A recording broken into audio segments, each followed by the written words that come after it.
Ladies and gentlemen, welcome back. We are here. I am Jessica Hover. My friends call me Jess, and this is... I'm Lane Dealing-Cherlant, and this is Very Good Enough, a podcast from Very Good Mothers Club. And today's episode is so good. I would like to say that it's one of my favorites. Ooh. I'm not biased. Am I biased? I might be. We just recorded this one, so maybe it feels so fresh. But I love the way she does this. Mm-hmm. I love the way... Spoiler alert, she's going to emphasize really cool things, really positive, hopeful, grace-filled. Like, you are not going to walk away from this episode beating yourself up. Mm-hmm. Which is astonishing because this episode is about technology. I know. Almost everything there is about technology is encouraging you to beat yourself up. Yeah, it's like so scary and all these things that you're doing wrong and I was bracing myself for this one, and I feel so thankful for this episode. It's so practical. It's helpful. I learned some stuff, and I feel hopeful and nice, which is like the essence of what we do here is we want you to leave feeling like, oh, cool, I can do this. Mm-hmm. So today we have Kay from Techwise Littles, and she's going to talk to us about technology, primarily with kids from like 1 to 6-ish, but we really do kind of stretch that both directions. I personally stretch it because I have an 8-year-old, so I keep bringing it a little higher. It's so good. She's one half of that business. Her partner, Jen, is out of the country, I think. Yeah, cool. Perhaps someday we'll track her down and get her for you too, because I bet she's just as excellent as Kay, I suspect. Probably so. Yeah, they're so good. You're going to love it. And here's the episode. Have a great time.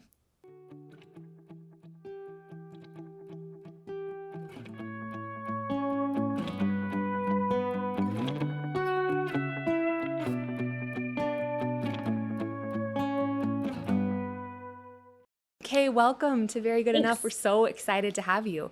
We've been just chatting about who has which kids and what, so we're going to roll that back for the listeners. Yes. And then launch straight in. So, Kay, will you tell us your full name and then just like a little bit about what your business does?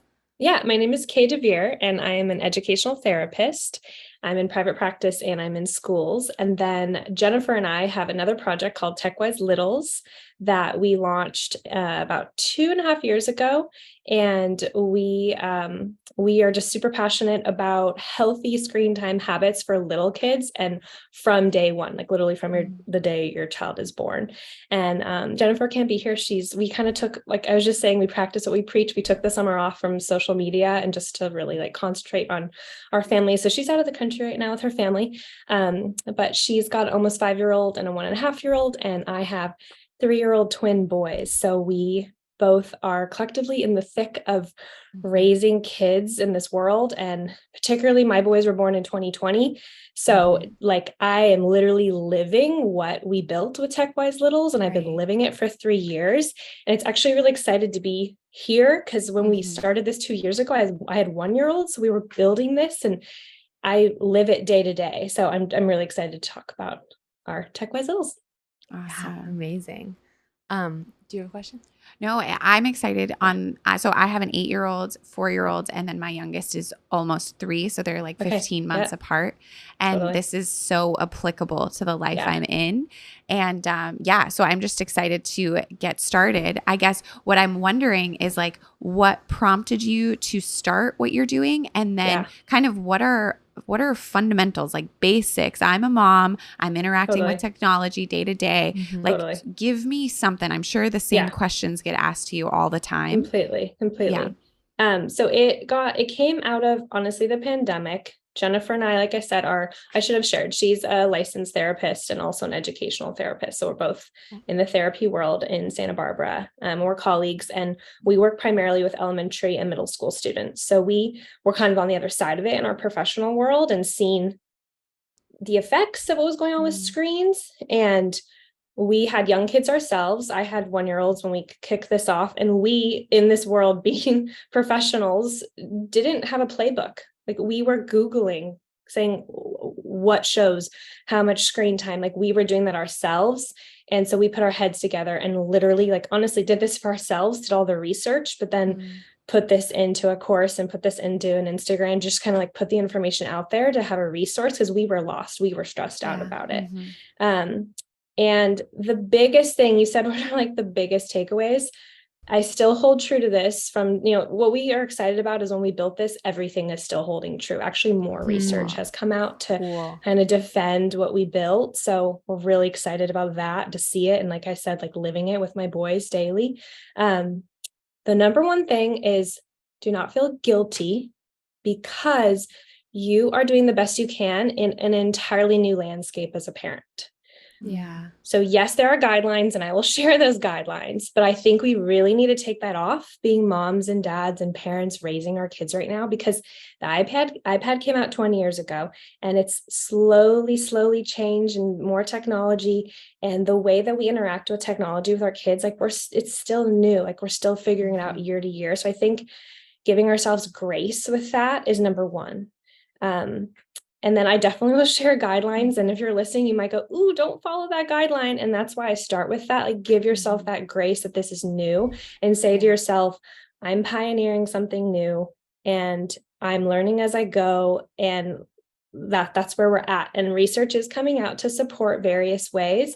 And I'll also say it's easier than you think to kind of have a system that works that you don't have to feel guilty about. So that's how I'm going to kick us off today. I feel like you're talking to me, because as I was driving over, I was almost bracing myself. I tell Layne, sometimes when we talk to people, I feel nervous, not as the podcaster Jessica, but as the mom Jessica who goes home and applies these things. I was like, oh gosh, what am I about to find out I've been doing wrong? So I love to start with that, because that's so relevant to all of us, and we don't know what we don't know. So you can teach us something and we can apply it. Exactly. And if someone, exactly. I love that you said that. Awesome. Okay. So what I wanted to say, you mentioned that in your work, you were seeing the negative effects of kind of misuse. I can assume what that means, but like, what are we talking about when you talk about that? Is it like depression, or like, I don't know, inability to focus, or like what kinds of things were you seeing? There's a lot of causation, not correlation with screens. So I'll piece that apart too. Being in the learning specialist world, like working with, I call the most brilliant kids in the world who have various learning diversities, I'm very, very careful about saying causation, not correlation. You could probably Google that. People will say screens will cause an attention problem. Attention difficulties are a neurological diversity that we're born with. And I think it's really dangerous for anyone or an article to say like you've caused this in your child. So causation, not correlation. What I will say is there's correlation with more risky screen time use can lead to more mental health issues later on. Now, there are articles that have come out about, I know a pretty popular one about social media use and young women and mental health. I mean, it's a lot of correlation getting to that point. You can't be like, my kid watched too much TV at 2 and now they're going to have mental health issues at 15. But there's riskier types of screen use. And when Jennifer and I were looking at this, we started with 0 to 6 because it was the world we were in as parents. But so you can't say to a parent, like, because you've done X, Y, and Z, it's led to that. But we do know you can set your kids up for success when they're young. Cool. Yeah. And the riskier types of screen use for little kids is screen use in isolation. So, a kiddo under the age of 2 really shouldn't be using a screen on their own. So let's say you have an under 2-year-old and you want to watch like the healthiest type of screen with them. That's cozying up with them. Like that's like, we're going to look through pictures on our phone. We're going to look through videos on our phone together, like hopefully something, and we'll talk into like what types, but like home videos or something that you can connect over. And if they're watching TV, you're with them, you're cozying up with them. When I say cozy, like, you can go like leave the room for a moment, but under 2, it's really, really, we don't want kiddos like in isolation on a screen, because screens are provoking a lot of color, a lot of noise, often a lot of emotion. And our little ones just aren't developmentally available. Like they don't have those skills to navigate them by themselves. So it's really not like I have to not have screen time, I can't have screens. It's how you're interacting with it and like we want to provide as much connection as possible around it. I'll get into how that's obviously not always possible. And like we need screen time for like sometimes just like a break. And we can talk about that too. But like under age 2, we really want it to be a connection that we're creating with our kids. And also under age 2, there's a lot of misinformation about educational, like, oh, you're going to get your child ahead because they're learning this from a screen. Under the age of 2, the kiddos can't quite, like, they can regurgitate information potentially, but they're not able to connect it to the real world yet. They need you, like, they need that person to go, oh, you saw that, and oh, we actually see that in real life. There was a train on TV. Oh, that's like the train we saw last weekend. Like, there has to be that connection for it to be educational. Can I ask you a question about this? Yeah. So the presence of the adult, I mean, what you're saying, like, intuitively makes sense, but I'd love to step out kind of like the why of why that makes a difference.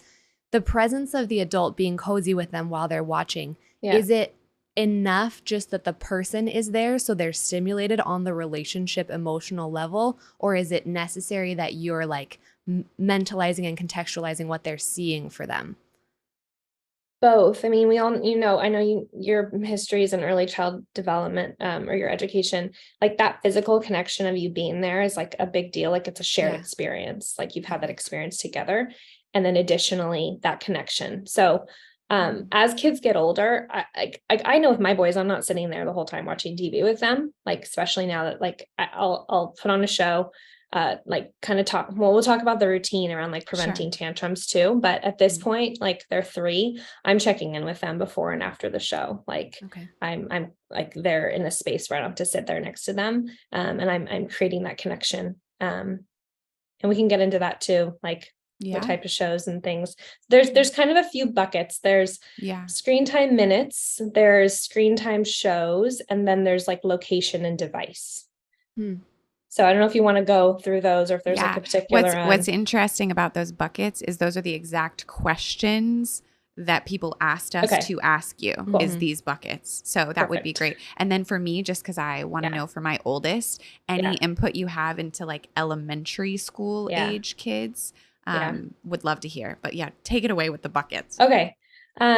Screen time minutes, we kind of say throw them out because it's more about quality, like how you're doing it, like we we're just talking about, rather than minutes. Like, for example, my boys could watch 2 hours of a show that we've connected over, that is at a specific time, like middle of the day, like not too close to bedtime, that isn't evoking like really big emotions that like we're feeling really comfortable with, like 2 hours of it, and like together, or like with the TV screen across the room, or they could watch 20 minutes of a like very emotion provoking show on their phone in their room by themselves. And like, it's so different. Like, so the minutes one, like, throw it out. It's like more about all the other pieces. And then Jennifer and I always say, like, if your kid is outside playing multiple hours a day and like connecting with you multiple hours a day, meaning like, I don't want, like, don't time it, but like having rich connections at school, with friends, with family. If they're watching some TV, they're getting all the goodness. So don't worry about those minutes. Like, it actually gets into like 5 hours plus when a child is really, like, the research is if a child is watching for like 5 hours plus a day, they're not getting those other things. Sure. Right. So it's not like, oh my God, it's about the screen. That's about the absence of the useful, nourishing time. Exactly. They're not getting outside. I mean, I know you can't always get outside in like some weather, like we live in, Southern Central California, but like you can't get outside a lot in like some parts of the country due to heat or cold, meaning like connection, like playing connection. Like, if you're on a device, or like you're losing the goodness that your child needs, and they're potentially losing sleep. So it's more like, what is it taking away? You want your kids to be sleeping well. You want your kids to be connecting with their family in these early years, getting that language development, getting through meals, getting through routines. And often that's the issue, is like, if there's so much screen, it's taking it away. But what I'm really trying to get at is, if all of a sudden your kid watched like a lot of TV one day, like, don't worry about it. So that's minutes. Device, we're big proponents in the younger years of TV screen across the room. When I say TV screen across the room, it's like, we always say it's like a device they can't move and take with them from room to room. It's kind of like old fashioned, like how we were raised. Like, the TV's there. If I want to watch it, it's there. Like, I can't take it in the car. I can't take it into the bathroom. I can't have it at dinner time. Like, it's in that spot. And obviously there's exceptions to that, but if that's kind of a hard and fast rule, there's just clear boundaries right there. Like, you kind of it can be less of an argument, like of like no TV in your room, because you're not allowed, it doesn't exist. So, and it's definitely going to be the least risky, because they're less likely to be alone. Doesn't mean they won't be alone, but it's just, there's more possibility of connection around it. Any questions on that one? No, that actually, so with my oldest, someone had given her an iPad or I was like an iPad. I don't even remember. It was between like 3 and 4 years old.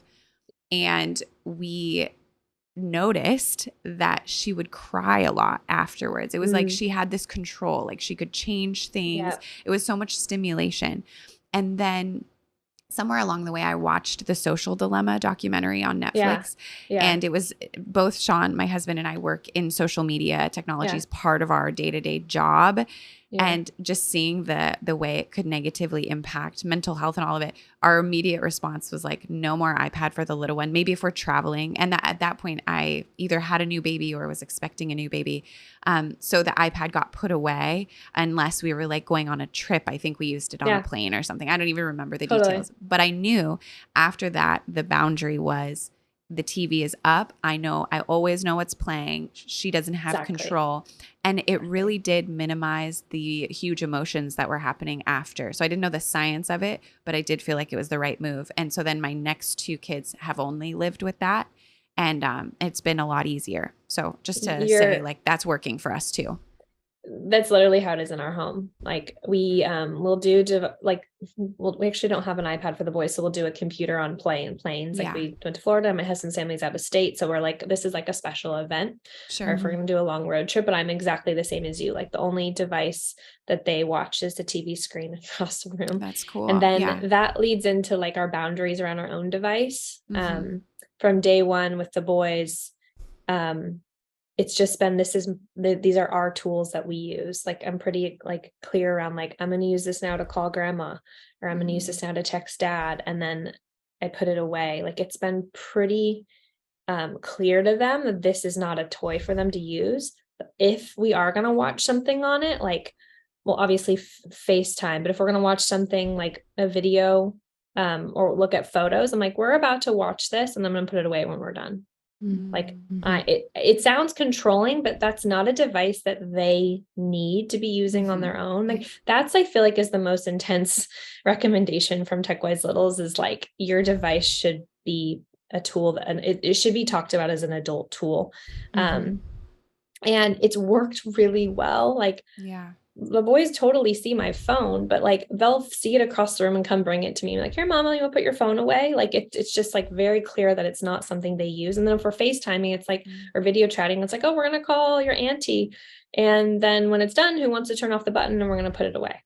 Yeah. And it's just done. Because what you were saying about tantrums, it's so much easier to prevent a tantrum when it's not a device they can hold and control. Like you're saving yourself if that's not something, or if you're creating like a very special ritual around it. Like you can use the iPad when we're on our way to grandma's house, or you can use the iPad on this date. But if it's just like a free for all, it's theirs. Like I'd be super upset if someone took my toy too. It's like the most entertaining thing. Like we can barely get off our own devices. So why would you expect a kid who hasn't developed that function to, to have the inhibition to stop when they need to? I would throw a fit too. So it's almost like you're setting yourself up for success if you kind of create boundaries around handheld devices. I like the language as well. Like this is an adult tool, or this is a grown-up tool. Then they even have an understanding of like, oh, okay, well then I know when I'll be receiving mine. It'll be later. It won't be when all my classmates get it in a year. It'll be later on when I'm able to handle this. And you're setting up like our course is 0 to 6, but like our ultimate goal is to set up these conversations for the older kids of like, okay, well, this is a tool, and then you can scaffold it. Like there's ways to scaffold. Okay, now you might get a phone with just texting and calling, then you're like, it's turning in like, if it's from day one, it's a very confusing thing. And it's really hard to reel it back in. Like once you've kind of given everything, like it's hard to bring it back. Which it's very possible. Like we've talked to a lot of families who have brought it back really successfully, but it's just harder. So it's hard to create. We created like a preventative course, and we've realized it's a really hard thing to be preventative on, because often parents come to us when they need they need like a shift at age like 2 or 3.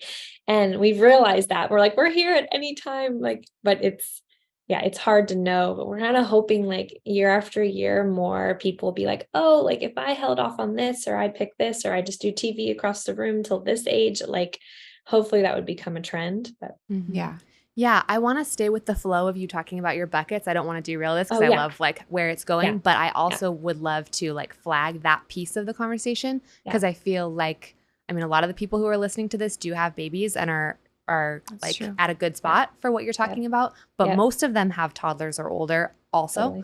And even one of the questions that I got last night was my friend whose baby is little, and she was like, could you just ask her like why my baby came out of the womb knowing how to use my phone? I can. And so perfect. If we could just like make sure that we get back to like, okay, what do I do now at the intervention level? And so we talked about minutes, we talked about devices, we should talk about shows. And do you want me to answer the question about why kids are amazing with tech when they were born first?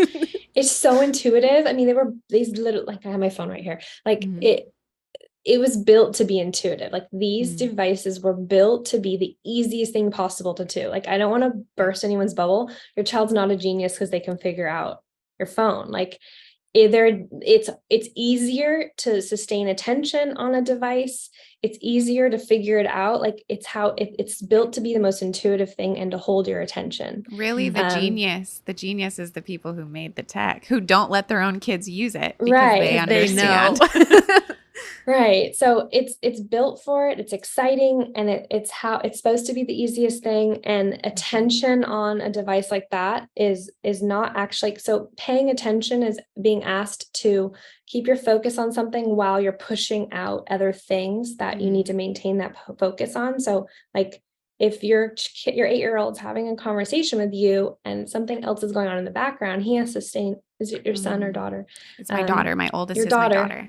Your daughter has to sustain her attention by pushing out that background noise to talk to you. That's sustaining attention. It's not sustaining attention on device, because there's not, like, it's so easy to block everything else out. So people be like, oh, but my kid can do this app for hours. I'm like, yeah, because they're not, it's easy. It's the easiest way to keep your attention on that. So that's why it's just so easy and so intuitive. So, that makes and then sense. the last bucket is shows. Very, very lots of opinions on shows. We have a list of shows, and we can talk about like what shows my boys love. If you have a show that you're diehard on, my biggest, and it's not on like our list, or it's like, if anyone's talked about, oh, we don't do that show. My biggest advice on that is, if that's the show your child loves, connect over it. Like just make it something you're connecting over. Check in with them about it. Try to sit through them. And when I say try, because honestly, some of the shows that are like so flashy are hard for me to sit through. So I'm like, that's kind of one of my flags. Like if I'm not enjoying this and this is too stimulating for me, man, it's overstimulating for my child. But sit through it and connect through it. So I could say, here are the best 10 shows for your child. And you're like, that my show's not on that list. I'm like, well, then really try to carve out connection around it. Just like phones were built to hold our attention, people who are producing shows are just getting incredibly excellent at maintaining kids' attention. And that's ultimately what we want as parents, right? We want our kids to be occupied. So a lot of the shows are just really, really exciting. It's the same idea with attention. You're almost like can possibly overstimulate your kid with an overly stimulating show. And then also think about what's going on emotionally. We really thought our boys would love The Lion King because they loved the soundtrack. And I hadn't watched it in a while. I didn't even follow my own rule. I didn't go watch the whole thing. We turn on, and there are so many scary parts of The Lion King that I forgot about, that I was like, whoa, like I should have listened to my own rule and just like checked in on what was going on and like known the places. So like, I'm glad I was sitting there with them to like get through those scary parts, or even like fast forward through all of them. So just think about what your child's going through when they're watching a show. But I would say the best shows at this age, so ages, we'll say 1 to 5-ish, are ones that feel more like a book is being read to you. Now that's really slow, But think about shows with like storylines, like a beginning, middle, and end, where there's like characters like going through something or figure something out or working with their friends. Because that's what this, I'm looking at you who you're a preschool teacher, but like that's what kids want and need at this age is like learning through a story, learning through something they can relate to. Because that's going to create the most connection, most conversation, most language to talk about. A lot of shows right now for this age range are just trying to teach your kid. They're trying to have your kid like regurgitate information. And the best way to teach a child is through real life connection. I'm not saying they're not going to learn from it. Like they definitely are going to pick up language. Like I know so many kids who pick up so much language through TV, and that's great, but it's not going to replace, like it's not all of a sudden replacing like the real life experience. So the best shows at this age have like a storyline and are almost as if a book's being read to your child. That's cool. That makes a lot of sense. That helps. But I'm also, I wanted to start with like, if you're like, nope, we watched this show and it's not like that at all. Great. Just keep like, try to connect with your child about it. Sure. Yeah. That makes a ton of sense. Like the continuously embedding input into real relationship to saying like everything that comes to you flows through the context of like the story that I'm giving you about your life and who you are and how things work and where things get placed. It's almost like, you know, there are people who like watch really, really like horror movies when they were way too young, but it was like the thing they did with their dad and it doesn't register to them as like, oh, that was so scary. Though they remember being scared. What they remember is like, I used to do this thing with my dad and I have these warm feelings about this like really dark media because it was. It's an interesting example. Yeah, I completely like you can make it a connecting thing. You can be like, we do movies on Friday nights, and that's calming for the whole family. Right. And we, you know, my boys know they can watch TV at their grandma and grandpa's house, just like me, obviously in our home too. But they know when they go up there, that's just part of it. And there's like a routine around it, and it's just like expected. And they like stay with my mom and dad and watch after they've been playing for a few hours. And it's just like they know that's coming. I'll get into that one too around routine. If you're using a screen as a part of a routine, you want to use it on your terms. And I'll get into that. It's when it's becoming a currency that the child is like needs a screen to eat or needs a screen to get through a diaper change or needs a screen to get out the door. That's when you might be losing connection. Like you're losing or needs a screen to bring down a tantrum. You might be losing connection in those moments. Obviously, like everyone has their off days. Like, I'm just saying if it's becoming like the necessary thing, that's when you're really losing a ton of connection over that, because you're not bringing them down emotionally, like with another human. You're actually using this like object. But we're all about screens and routines. Like I just gave one, like my kids know that they watch TV at my grandma and grandpa's house. They know they don't watch it on school days. They do know they can watch it on Saturday mornings. Like we kind of have, and obviously we have one-offs. And when we have one-offs, I'm like, guys, like we're going to watch, like I make a thing, we're going to watch this show. I've decided that we're going to watch this show. That cool. Like, it's like, you're still, and I hate saying control. It's like charge. Like you're still the one that's providing it, because it's just a slippery slope if the child's going and running with it whenever they want. Well, it's interesting what you're describing in the routines of like where like the places that you're talking about where those screens would come in. It's really when the child is uncomfortable in those examples. And so what you're missing is the opportunity to build like frustration tolerance and self-soothing skills and like co-regulation. You're it's almost like injecting like a numbing quickly as soon as there's discomfort. And so you like we all need those moments in order to like grow into adults who are able to say like, I'm uncomfortable right now. I have inside tools to manage discomfort.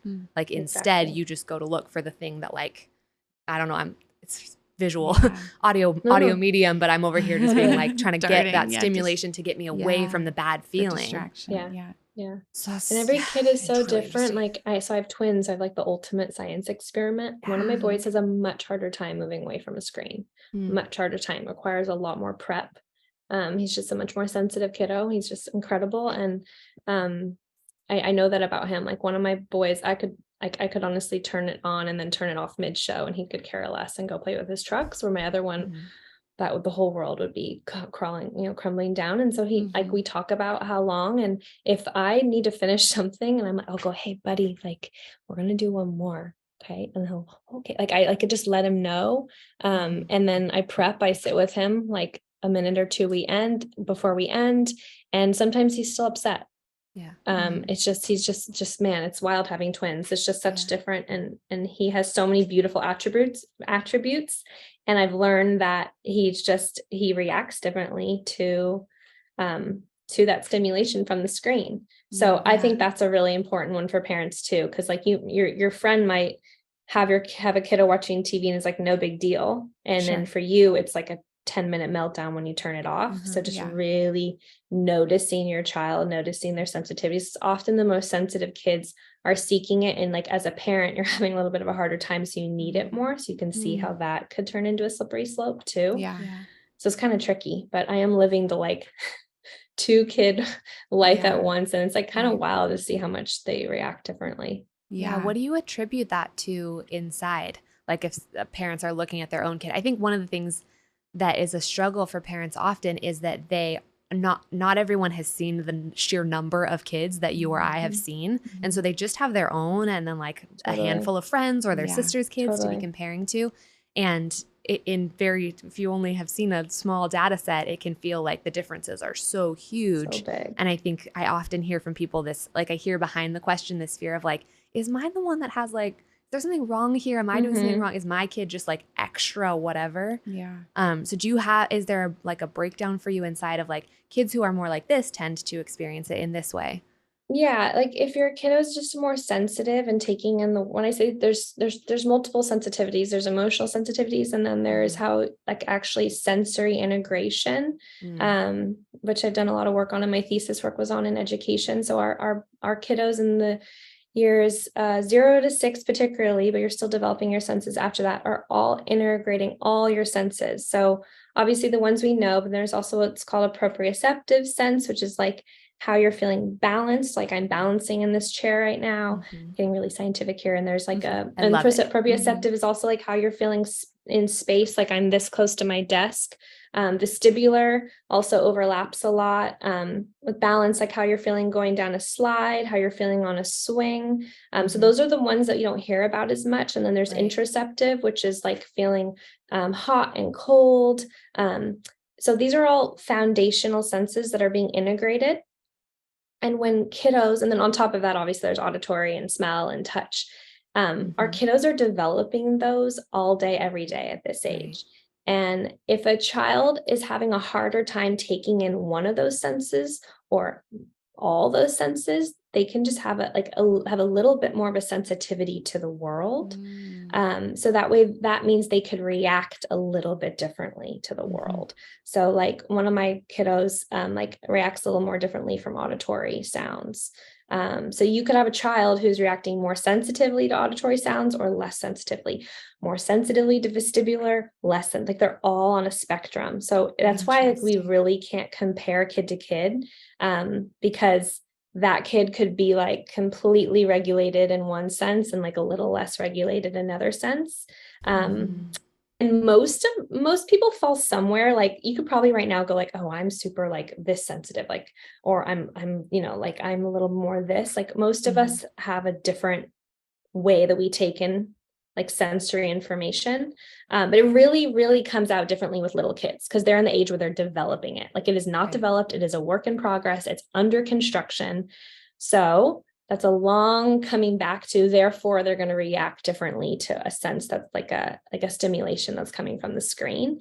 And then that screen can feel a little more relaxing to them because they don't have to deal with the rest of the world in that moment. That's so interesting. If you're sensitive, coming away from the screen can actually feel uncomfortable because the world is something that your brain is still figuring out how to handle all this input. Yeah. Ooh, that makes things feelings. It's a lot. And I will say like, so I studied it, but it's pediatric occupational therapist. Like if anyone's a pediatric occupational therapist listening, it's like their world. Like I'm always like a big fan of their world, but I was able to touch on it in my work. But yeah, like I see that in my little guys and I see like how different it is. And I know we were supposed to be talking about screens, but it's really related. It's a stimulation. So I think also going back to like my first thing, like grace, like we're all figuring out how, like these are the first years where we're like, how does my 2-year-old react to a device on a plane? Like how does my 3, it's like, this wasn't happening 20 years ago. Right. And so like, we really got to just kind of have that hat on, that this is just, we're all learning day by day with it. Totally. Mm-hmm. Yeah. And we're learning how to interact with our own technology, right? And we're learning how to be parents. So there's all of these complexities all happening at once. And we have a lot of fear that we're going to mess up these sweet little kids who we love so much. That was really cool. I've actually never considered all of the different ways that a child can be sensitive in their senses, and that their senses go beyond the obvious ones. That is so cool. It's fascinating. I mean, you can Google it, and there's really like amazing books. But in it's really instrumental in how our kids are going through their day and how they're like registering information. It's really fascinating. And it does, like when we talk a lot more about like the highly sensitive child, like it definitely can affect just how a child's interacting and moving through different pieces. Yeah. So I have a question, but I don't know if it's older than who you deal with, but it seems that video games are like a big popular thing for my daughter's age group. They play video games like on computers. The library rents out computers, and it's like a thing that all of her friends or a group of her friends love to play these little video games. I wonder, do you have any input on that, or would it all be the same? Like it needs to be with us around, and basically like connection stay at the center of it? Because the way it plays out in my house right now is the 2 younger ones nap. And during that time is when she asks if she can play on the computer. And then we're usually around, one of us, Sean or myself, but we're not right there looking at the screen. And usually that would be a time when we're getting something done, because we haven't been able to, because all 3 have been awake and needing everything. But I do wonder, like, is there a price I'm about to pay for this that I'm just not aware of yet? So I just wonder if you have input. I think that you have a great routine going on. I've heard in similar with younger ages where a newborn baby comes in, and then the 2 or 3-year-old, that's when they watch TV when they're napping. Like, and I think that's like, so you're doing what really works. And like your oldest daughter knows, like, oh, when my siblings are napping, I get to do this. Like it's a routine. I think, like you said, I haven't done all the research on the video games, but you've monitored what the video game is, who she's playing with, she doesn't have access to other games. Like you've cultivated a like safe video game environment. She knows it's only happening at particular times. Like she's not losing her sleep over it in the middle of the night. And you've done all the things that I would do myself. Like my boys are definitely going to play video games at some point. Like I would do that exact routine with it. So just as long as you have the boundaries in place of knowing kind of the details of what's happening. It's just like good. it's hard on us as parents to put boundaries around it, because it's often like a relief. Like, okay, please put this on. Like I just need 30 minutes. But if you put that preventative work in, like exactly what you've done, that's what's going to make it more like quote unquote healthy. And then she knows when, like, you've created the boundary when she's done, like, and maybe she has a harder time with it than her sibling or her friend getting off of it, but like you've created a boundary around it. Okay. Helpful. Thank you. Yeah. Could we have some sample language from you around some of these boundaries? Because I feel like that's the thing that people often ask for me around, like, whether we're talking about tantrums or shifting a dynamic, where I'm like, okay, so you've had it this way and we know it needs to change. I just want you to know that in the process of shifting this, there's going to be some new exploration from your toddler around the new boundary. And they're like, okay, what do I say? Yeah. What do I say? Oh, it's so hard. If so, I'm going to just do an example for like a shift. Like, let's say you're in a home right now and you're listening and you want to shift away from iPad just to TV on a screen. I would do like some sort of like chart of leading up to the day. Like I know that there's things out there with like getting rid of the pacifier or getting rid of like or for potty training, like you're leading up to something. I would do the same thing. Like, okay, like in 5 days, this is when iPad's going to go away. And let's talk about how you're going to feel about that. Like, and like resonate, show them like, I'd feel pretty bummed if someone was telling me my iPad is going away in 5 days. Let's work through this. I mean, I'm sure you guys follow Dr. Becky, but she has like this whole thing on like how you can like follow Dr. Becky. you don't. I will look up Dr. Becky. Okay. She has this whole thing on like you're putting yourselves in their shoes. Like, oh man, like that would be a really big bummer. Like, and it's true. Like it would be a really big bummer. And then, next day, hey, okay, in 4 days, and and they don't have kids in terms of executive functioning can't actually see 4 days in the future, but you're more just like making a pattern of each day. I love a paper chain for that because it's something that's like something physical where you can see it getting smaller, of like it was bigger and now you can get get smaller. So like anything like that is helpful. Question though, am I doing a paper chain? I'm actually going to apply this to getting rid of a pacifier, but is that a sad paper chain, or am I saying like at the end of this, while we're getting rid of our iPad, or in my mind right now, I'm getting rid of a pacifier. Wherever you want to move from. Am I also like doing something great? Like, and we're gonna go get a stuffed animal, or is it just like, and we're losing this thing? You could create like an exciting thing on that day. Like, okay, but is that what you would do? Yeah, definitely. Okay. Oh my gosh. Like the empathy piece is coming in with like, man, you're losing out on this, like on that, what are we going to do to replace that? Or, I mean, honestly, what you're replacing is the TV screen across the room. So, right. So they're still getting a screen. They're still getting it. Like, and that was an example I'm using. Like, I don't know, some families might right now listening being like, oh, we need to go cold turkey for a week. Like but let me finish the first example and I'll go back to that. But the replacement's happening, that you're still getting your show. You're talking with your kid about, oh, you can't watch in your room anymore. That's going to feel really different. And like, talking through like what's going to feel different about it. And then when initially you're still technically doing the same thing, it's just going to be on a screen. So even the day leading up to it, before practicing it, like now it's just going to be on the screen. And when it's done, I'm going to come over and I'm going to turn it off. How are you going to feel about that? You might feel pretty bummed, but no, it's coming back the next day. I do this with supporting executive functioning, with routines in the morning for kids. I have families practice it when it's not in the moment, because we're so hectic getting out the door in the moment. If you can practice it in like a less hectic time, it's just like practicing anything, like practicing a sport, practicing an instrument, like you get that muscle memory for it. I did bring up like some families might want to go cold turkey and then like bring it back in how they want. I mean, that's hard too, but the kids are going to feel emotions. Like there's no way around that. So empathize with the emotions, let the emotions happen. Like that, there's no like way to make that better. Like they're going to feel an emotion if you're making a shift, and you got to ride through those emotions. So if you decide you want to take out like all screen time for a week and then bring it back in how you want it, like, okay, it's available on the TV screen. These are the shows. I mean, it's going to be a hard week. I can't sugarcoat that. Presenting this to them ahead of time as like, hey guys, there's a thing about our family that I've noticed, like this isn't going quite the way I need it to. And I learned some stuff that's going to like make our family function a little better. You're going to actually, I think your bodies are going to start to feel better, and our families, like our routines are going to work better. There's going to be a part you don't love. Like, is there like a whole contextualizing that comes first and then you go into that emotional piece? Or are you just telling them like, hey, I'm going to make a change? Like, is it just simple like that?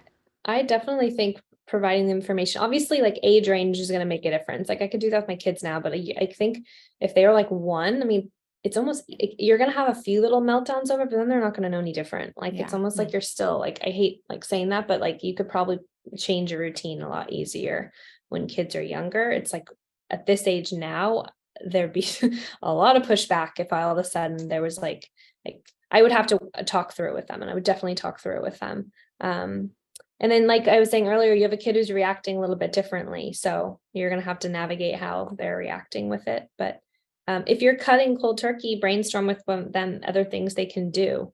And then you're bringing it back. I mean, there are some families that are entirely screen free, and that's awesome. Like, if that's the path you want to take, like we've taken, like I call this like, Jen termed this, and I love it, like screen light. Like we're like, these are the shows our boys watch. These are when they watch them. These are our boundaries around them. We love that. Like that's like our approach to it. How about when you're resetting, like you've really let your child use your phone a lot and now they're 2 or 3 and they're very used to, like, there are dynamics with like parent child where the child is just constantly reaching for your phone. Like it's literally a game. Like every time they see it, they're like, that's for me. Yeah. Like how would you go about shifting that? That one would be, it's a little harder. I would set a specific time. We've done this with some families. I'd set a specific time in the day when they can use it to start. So it's not just completely taking away, oh, you're not going to be able to use the phone now, but after snack, like they don't know time quite yet in this age range. So after snack, you can use it, and you can even, I have this for my work, but you can get like a time. This is called a time timer. And you could put it at like, hey, we're going to do 15 minutes. And they don't know how long 15 minutes is, but this will move down so they can see, and you can keep referencing it that, okay, 5. Oh, wow. It's at 5 now. Okay. And then they might be upset when you take it away. Like, and you're just, that is like the hardest thing in the world. Like I have such a hard time, like working through still my kids, like big emotions, but you have to work through it, and it will get better, and it will get better. And you'll get to a point where they have it maybe down to 5 minutes. And then the next day it's like, okay, if you're using the phone, it's with mommy. It's with mommy yourself. And we're looking at it together. And when we're done, the phone gets put away. And then like, obviously like physically put it in a space that they can't grab it. I told my daughter at one point when we were doing all this transition from how we were doing it badly. In my experience, it was like, this isn't working, to something that's working a little better. I said, I talked to a doctor, and it's not good for us. We have to change it. And there was this authority of a doctor. My daughter really knew, like, oh, a doctor says. And so the doctor says it's not good for us to do it like this. And it helped her grasp it. Also, this is just like a little hack that I've done that I don't know if it works for people, but it's worked for my sister and I. She has kids similar ages. We call each other as the doctor, like, hello, doctor. I was just wondering what you think about this. And the kids really are like, her oldest is my oldest age, and her youngest is my youngest age. And so then we'll reinforce what the doctor would say. And that is so it cute. works. I love it. They listen. They may not listen to us, but they'll listen to the doctor say, like, oh, okay. Completely. That's amazing. So I don't know. I mean, I think every family is going to get a little more creative. I've seen families do tokens, not like a reward. I think it's different, but tokens, like you have like certain amount of screen time tokens in the week. And then you use it, you exchange it. You can use them, which is different than a reward. Like I know a lot of families use screen time as reward and punishment. Our philosophy is, if something bad happened related to the screen, definitely use that. But if it's entirely unrelated, like it's just like, it's a very odd reason to take, like you're just kind of holding something obsolete over their head. But tokens aren't really like a reward or punishment. It's like you have these 3 or 5 tokens that you can use whenever you want in the week, and when they're done, they're done. You kind of get to blame the token. That's a little older. I'm not using that with my kids yet. I think that'd be a little older, but I've seen that happen too. Sense. Yeah, that makes a lot of sense. There's a certain amount of this that is going to work really well for you. You're welcome to spend it wherever you'd like. I do that, right? Even like I really like ice cream and pizza, and there's a certain amount that works for my body, and past that amount doesn't work for my body anymore.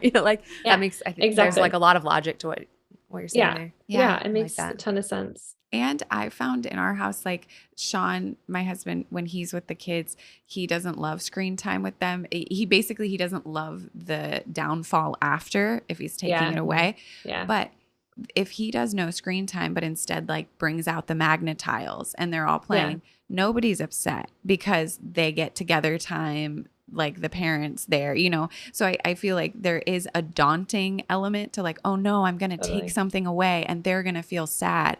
But then the reality of it is not always as intense as we fear it's going to be.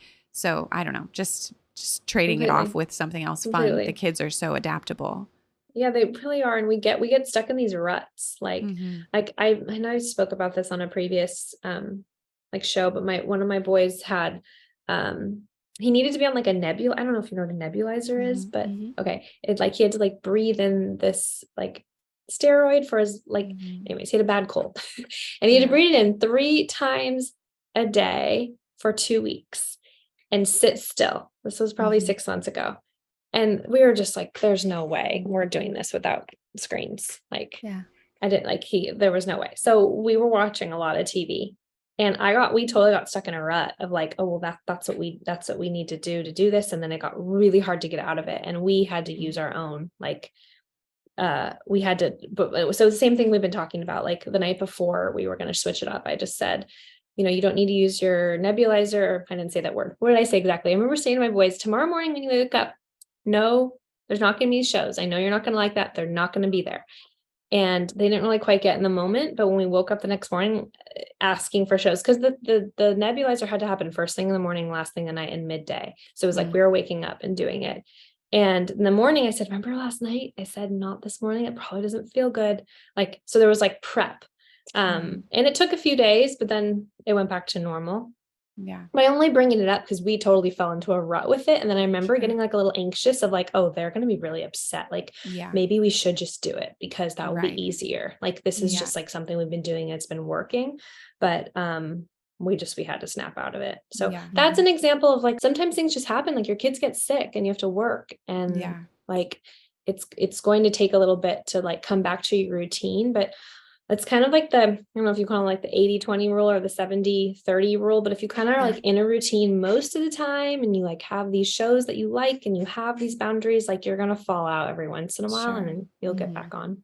You're not going to mess up your child by doing a little bit of extra screen time for a few days. I mean, the pandemic, kids, like there cannot be guilt over that. Right. Like there was survival happening, and a lot of like mental health happening for parents that they were dealing with, that we cannot put that on ourselves. Like it was an unprecedented time. And absolutely. So I have a question. I know we're about to wrap up, but I did see something online that I wondered if you have a thought on.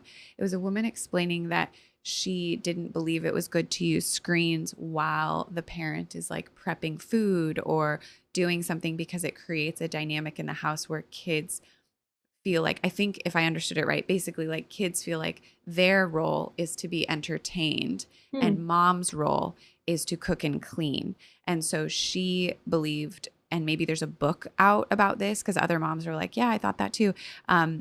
That basically if a screen is on, it's also mom's time to chill. But as I was reading it, I was thinking like, practically speaking, if there's a screen on, it's usually my moment to like do something I've been meaning to do. I also don't want to train my kids to view me as like the household butler and they are like to be entertained. Yeah. But I just wondered, do you have thoughts on that? Well, I have a question. Were they saying that they were trying to say if a screen is on, it should be mom's time to relax? I think, the video was like the screen came on and then the mom comes and sits down too, and she's relaxing too. I don't think she's watching the screen. She's like maybe got her own things going. Yeah. But basically she said like if she's going to cook and clean, the kids should come and cook and clean with her. Got it. And I love the idea, but also maybe that's age specific because anyway, just wondered if you have thoughts. I mean, there's so many like schools of thoughts on screens all over everywhere. With that one, I can see the point. Like when you kind of want your kids to be involved. I think it's twofold.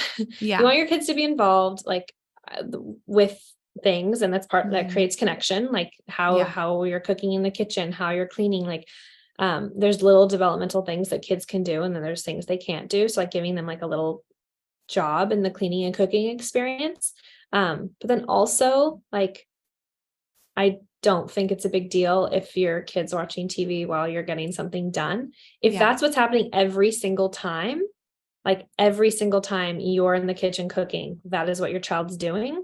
I could see how that could create a dependency, like what we were talking earlier. So I think it's less of like what the child's expecting your parent to do while they're doing a show, more of a dependency on like, when I cook, the TV has to be on. So maybe it's like mixing it up a little bit.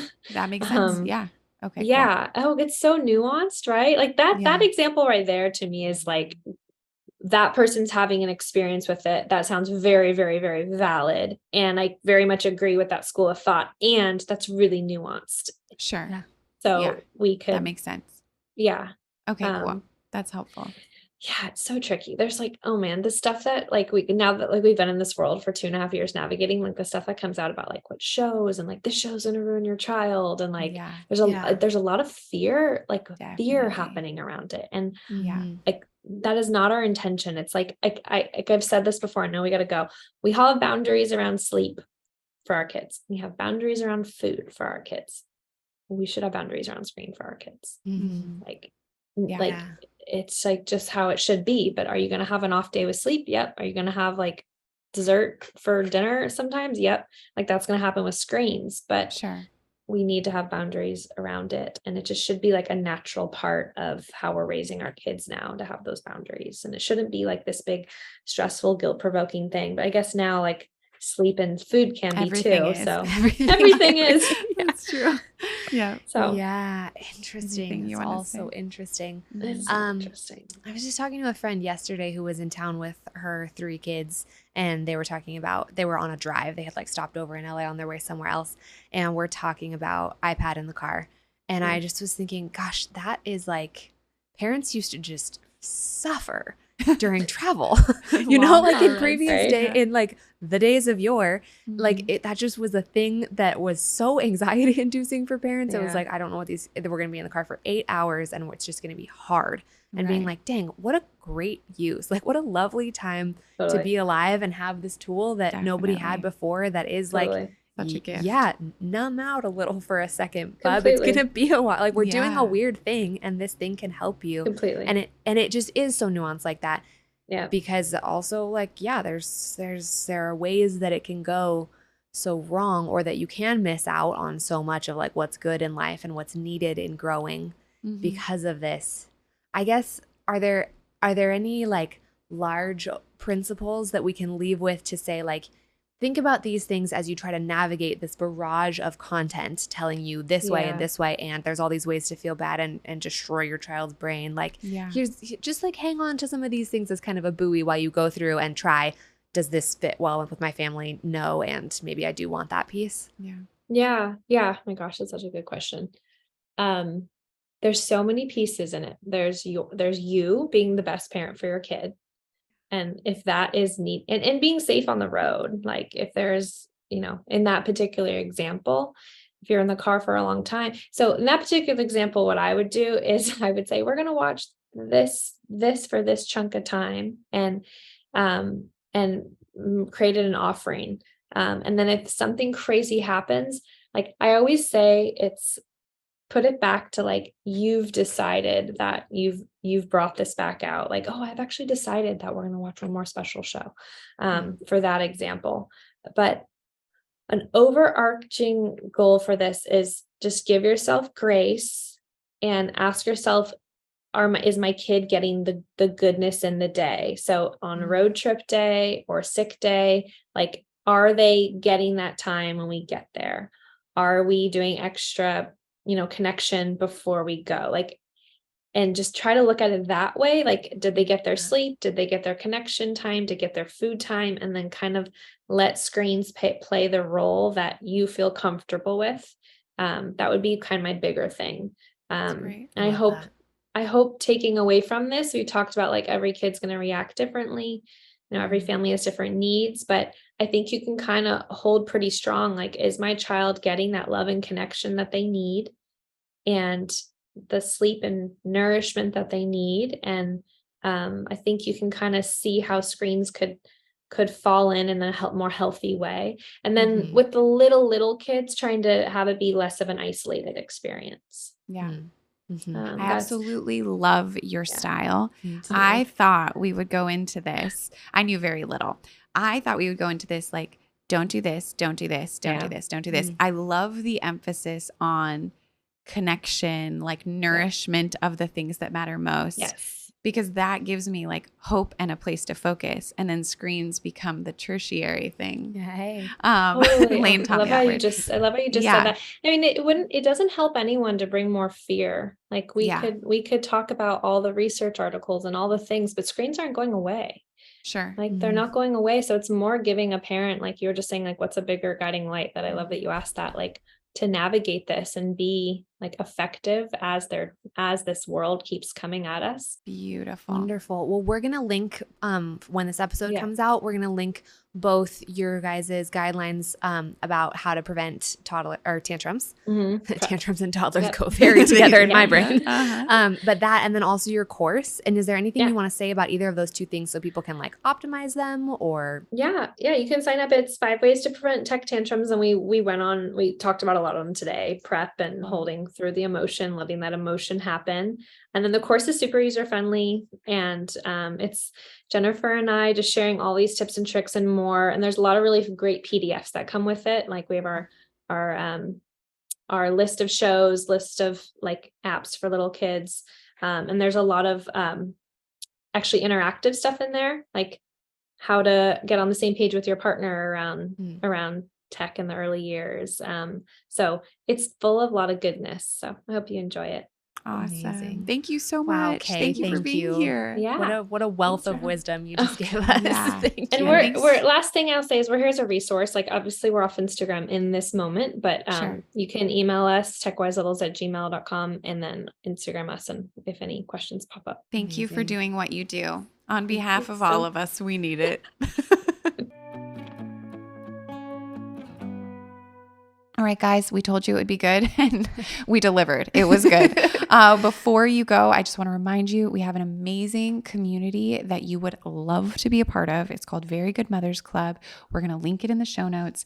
Every month, Lane and I lead a Zoom call for you, our podcast listeners, where we talk about the stuff of the podcast. And also we just open it up. If you're going through something and you want to talk it through, we love to listen. We want to know you. They've been juicy lately. We've been able to like really just like connect with some moms and like really be together over some of the stuff that everybody's going through, whether it's mom stuff or family stuff or just like people stuff. They've been like very special lately. Yeah. I look forward to them every month. I do as well. And we would look forward to seeing you there. So join the community, jump on the call. We'll see you soon. Bye. Bye.